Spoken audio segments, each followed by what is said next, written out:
ես էլ եմ շնորհավորում բոլորիս մայիս 28-ի փառահեղ տոնի առիթով, իսկապես փառահեղ, որովհետև դա հայ ժողովրդի նոր շնչառություն հաղորդեց իր նորագույն պատմության մեջ։ Ասելու եմ պատմական հայտնի ճշմարտություններ, բայց որպեսզի վերջում հանրապետության հիմնադրման գործոնները հիմնավորելուց ավելի համակարգվածների փորձեմ մեկ-երկու ժամանակագրական եւ փաստական տեղեկություններով սկսել խոսքս։ 1917 թվականին, երբ որ 17 թվականի աշնանը, երբ որ Ռուսաստանում տեղի ունեցավ բոլշևիկյան հեղափոխություն կամ հեղաշրջում եւ իշխանության եկավ Վլադիմիր Իլյինի կուսակցությամբ, Անդրկովկասում խառնակի իրավիճակ ստեղծվեց, բոլշևիկները հանդես եկան երկու հիմնական դեկրետներով, մեկը վերջ պատերազմին դեկրետարության մասին եւ մյուսը հողը գյուղացուն։ Այս երկու առանցքային դեկրետները իրականում որոշեցին Ռուսաստանի ճակատագիր եւ Ռուսաստանի կազմից մտող Անդրկովկասի ու նաեւ Հայաստանի ճակատագիրը։ Այս ընթացքում առաջին համաշխարհային պատերազմում ռուսական զորքերը հայկական կամավորական գնդերի ակտիվ մասնակցությամբ հաստատագրել էին Արևմտյան Հայաստանի մեծ մասը եւ ակնկալի կար, որ Արևմտյան Հայաստանը վերջնական գոնե մեծ մասով վերջնականապես կհաստատագրվի Օսմանյան լծից։ Սակայն նշած երկու դեկրետները իրավիճակ փոխեցին եւ ռուսական բանակը, որոնք հիմնականում գյուղացի զինվորներ էին, լսելով հողի մասին դեկրետի լուրը, կազմակերպված ձևով լքեցին ռազմաճակատի գիծը։ Եվ ըստ էության Կովկասյան ռազմաճակատը պետք է պաշտպաներ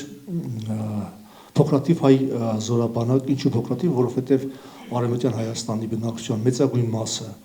ոչնչացվել էր ցավոք սրտի թուրքերի կողմից, մի մասը տեղահանվել էր, իսկ արևելահայ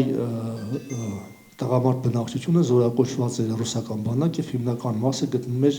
եվրոպական ճակատում եւ պատերազմի ավարտից հետո նոր փորձում վերադառնալ հայրենիք։ Ըստ էության դժվար էր այդ ռազմաճակատագիծը պահելը եւ նաեւ որոշ կազմակերպական խնդիրներով պայմանավորված թուրքերին հաջողվեց շատ արագ ճեղքել ռազմաճակատագիծը եւ արդեն մայիսի վերջին հասել էին Արևելյան Հայաստան։ Արևելահայությանը կոտորած ենթարկելուց հետո Թուրքիան ծրագրեր ուներ ոչնչացնել նաեւ Արևելահայությանը եւ այստեղ ըստ էության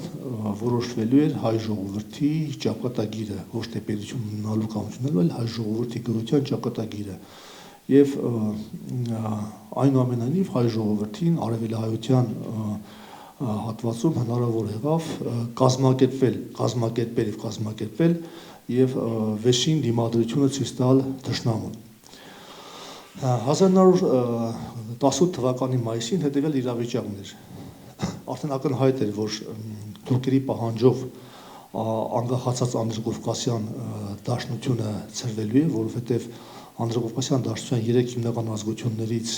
կովկասյան թուրքերը օսմանյան թուրքերի հետ են եւ իրենք էլ էին շահագրգռված, որ Անդրկովկասյան դաշնությունը կազմալուծվի եւ ավելի հեշտ լինի թուրքերի կողմից, օսմանյան թուրքերի կողմից գիրավումը, վերացիները իդեմս գերմանացիները գտել են իրենց հովանավորներին եւ իրենք հանուն Բաթումի, որին հավակնում էին թուրքերը, պատրաստ են զոհաբերելու ամբողջ Հայաստանը, Կարսի եւ Երևանի նահանգները, Կարսի մարզ եւ Երևանի նահանգները։ Ըստ էության Հայաստանը, հայ ժողովուրդը մնացել է մենակ եւ թուրքերին դիմադրելու առաջին հայացքից Անդրկովկասի կողմից դիմադրելու հիմնական բեռը ընկավ հայ ժողովրդի վրա։ Եվ հայ ժողովուրդը կարողացավ կազմակերպված դիմադրություն ցույց տալ։ Ինչի ասեմ հայ ժողովուրդը։ Ճիշտ է, հիմնական կազմակերպող ուժը Դաշնակցություն կուսակցություններ, մասնավորապես Արա Մանուկյան եւ Դրաստամատ Կանայանը, բայց պետք է ասել, որ այս դաշնակցական գործիչների կողքին որպես զինվորականներ փայլուն դրսևորեցին նաեւ Սիլիկյանը, Փիրումյանը, որոնք ռուսական բանակի բով անցած պատերազմական գեներալները եւ կարողացան իսկապես կազմակերպել հայ ժողովրդի զինված դիմադրությունը հատկապես Սարդարապատում դրոն դա արեց Բաշապարանում եւ այս երկու հիմնական ճակատամարտերը դրան գումարած նաեւ Ղարաքիլսայի Երուսամարտը ու նաեւ այլ փոքրիկ ճակատամարտեր, բայց արժեքավոր ճակատամարտեր Ջավախքում, Շիրակում, նաեւ Արարատյան դաշտավայրում, Թիկունքում աղաքին աշխատանք տարվեց ճնշելու թուրք-թաթարական խառովությունները եւ ըստ էության հնարավոր եղավ հայ ժողովրդի միասնական կամքի շնորհիվ կասեցնել թուրքերի առաջխաղացում եւ թույլ չտալ հայ ժողովրդի վերջնական բնաջնջումը։ Ահա այս ճակատամարտերը դիմադրությունը թուրքերին ոչ ասելու եւ համառորեն դիմադրելու հիմնական հանգամանքը պայմանավորեց Հայաստանի Առաջին Հանրապետության հռչակումը։ Ըստ էության Հայաստանի Հանրապետությունը հիմնադրվեց եւ ձևավորվեց եւ կայացավ ինչ-որ չափով երկու հիմնական գործոններով պայմանավորված՝ հայկական եւ արտաքին եւ ներքին։ Ներքինը դա հայկական գործոնն էր, որի մասին ըստ էության անդրադարձա, դա հայ ժողովրդի դիմադրությունն էր, օրվա գլխավոր քաղաքական ուժի ղեկավարությամբ, եւ եթե չլիներ այդ դիմադրությունը, երկրորդ գործոնը, որ նպաստեց հայկական պետությանը փոքր շատ կայացման, դա արտաքին աշխարհախաղական գործոններին, բայց եթե չլիներ առաջին գործոնը, չլիներ հայկական դիմադրությունը, անհնար կլիներ ոչ միայն Հայաստանի Հանրապետության հռչակումը, այլև նրա գոյությունը։ Ինչու է դա այդպես, որովհետև արդեն 1918 թվականի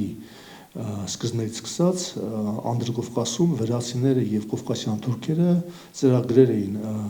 մշակում իրենց ապակա պետության սահմանների վերաբերյալ եւ ըստ էության այսօրվա Հայաստանի Հանրապետության տարածքը բացառությամբ Սևանա լճի ավազանի եւ Արարատյան դաշտի մի փոքր մասի մտովի բաշխել են իրար մեջ Արցախը, Զանգեզուրը, Նախիջևանը հավակնում էր, որ դրանք պետք է վերցնեն Ադրբեջանը, Լոռին, Ջավախքը եւ ավելի մինչեւ Շիրակի հյուսային հատվածները Վրաստանը, իսկ արևմտյան մասը հավակնում էր Օսմանյան Թուրքիան։ Եվ ըստ էության այս հանգամանքներում, եթե չհռչակվեր Հայաստանի Հանրապետությունը, հայկական տարածքները անմիջապես կբզգտվեին այս երեք հարևանների կողմից։ Իսկ աշխարհակական գործոնները նպաստեցին, որպեսզի Հայաստանի տարածքը փոքր շատ մեծանա հռչակումից հետո, որովհետև դաշնակիցների միջև Թուրքիայի եւ Գերմանիայի միջև հակասություն կար, բրիտանացիները արդեն եկել էին Անդրկովկաս եւ իրենք էլ նպաստեցին, որպեսզի փոքր շատ Հայաստանի սահմանները մեծանա։ Հայաստանի սահմանների մասով, երբ որ հռչակվեց Հայաստանի Հանրապետությունը,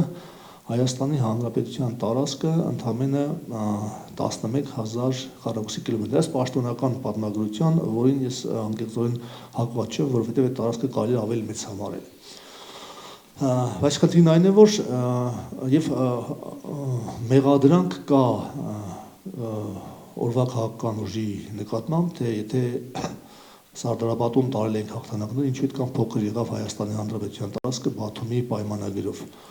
Նախ պետք է գիտակցել այն ակնհայտ իրողությունը, որ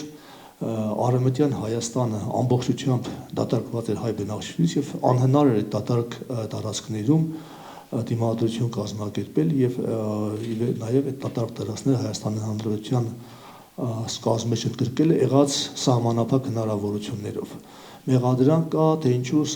Սարդարապատի հաղթական հերոսամարտից հետո հնարավոր չեղավ կամ ինչի չկազմակերպեցին հակագրով եւ ըստ էության Բաթումում ստորագրվեց ըստ մեղադրանքների խայտարակ պայմանագիր։ Այո, Սարդարապատում, Բաշապարանում փայլուն հաղթանակներ տարվեցին, բայց հետագա մարտական գործողություններ իրականացնելը զուտ ռազմական առումով շատ դժվար էր, որովհետև արդեն նշեցի, որ Արարատյան դաշտավայրում մեծ թվով թուրք բնակչություն կար, որոնք իրենք ծրագրում են ապստամբություն, նույնիսկ վտանգ կար, որ թիկունքից հարված կստանար Սարդարապատի պաշտպանական ճակատը։ Ըստ էության դա էր, նաև այն գիտակցումը կար, որ Թուրքիան պատերազմ պարտվելու է եւ Հայաստանի Հանրապետության սահմանների մեծացում կլինի եւ այդպես էլ եղավ։ Ընդամենը մի քանի ամիս հետո Մոդոսի զինադատարով Թուրքիան ճանաչվեց պարտված պետություն եւ Հայաստանի Հանրապետության տարածքը արևելքում, արևմուտքում հասավ մինչև 1914 թվականի ռուս թուրքական սահման, Կարսի մարզը, Սուրմալուն ընդգրկվեցին Հայաստանի Հանրապետության սահմաններում եւ մոտավոր հաշվարկներով մինչև 75,000 քառակուսի կիլոմետր տարածք է ընդգրկում Հայաստանի առաջին հանրապետությունը։ Եվ ըստ էության տեղի ունեցավ հրաշքը 6 դար անկախություն չունենալուց հետո հայ ժողովուրդը վերականգնեց իր անկախ պետությունը եւ որը կարևոր գործոն եղավ մեր ինքնության պահպանման, մեր տեսակի պահպանման եւ մեզ մինչեւ այս օրը հասնելու համար, մինչեւ մեր օրերը հասնելու համար անկախությունը դա զուտ սնապարս կամ դրոշ ունենալ չի, ազգային հավաքական ունենալ չի, անկախությունը դա ժողովրդի տեսակը պահելու կարևոր գործոններից մեկն է, քաղաքակրթական արժեք է։ Մեր պատմությունը եղել է կամ անկախության վերականգնման համար պայքարի պատմություն կամ անկախության պահպանման համար պայքարի պատմություն եւ այդպեսին է եղել բոլոր ժողովուրդների պատմությունները, նույնիսկ ամենահզոր ժողովուրդները պայքարում են իրենց անկախությունը պահելու եւ հզորացնելու համար եւ ըստ էության հայ ժողովուրդը մտավ իր անկախությունը պահպանելու, վերականգնումից հետո պահպանելու փուլի մեջ եւ դա մեծապես նպաստեց, որ հետագայում առաջին հանրապետությունը դառնա խորհրդային հանրապետություն եւ խորհրդային հանրապետությունն էլ դառնա Հայաստանի երրորդ հանրապետությունը։ Թերևս այսքանը սկզբի համար։